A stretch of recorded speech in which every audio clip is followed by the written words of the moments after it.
The Taliban have chosen who will form their new government in Afghanistan, according to Reuters sources inside the group. And these are the officials they've picked, starting with the man who would lead that government, Mullah Abdul Ghani Baradar.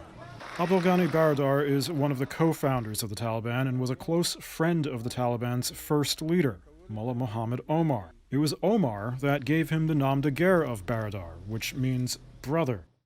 He was deputy defense minister during the first Taliban government, and then when the American invasion caused its collapse, he became a senior military commander. He was responsible for attacks on coalition forces, according to the UN, and served 8 years in a Pakistani prison.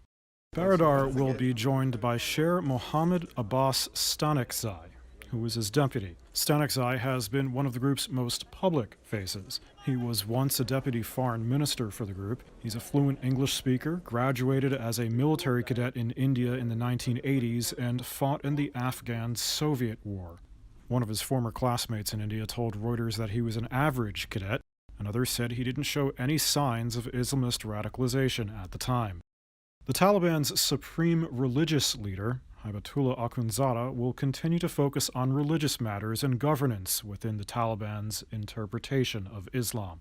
Akhundzada was a legal scholar with a low profile until his predecessor was killed in a U.S. drone strike 5 years ago. After he took over, he tried to unify the movement's several factions and stop defections to groups like Islamic State. One of his sons died as a suicide bomber attacking an Afghan military base. The United Nations says that Akhundzada also served in the first Taliban government in the 90s as the head of its hardline justice system.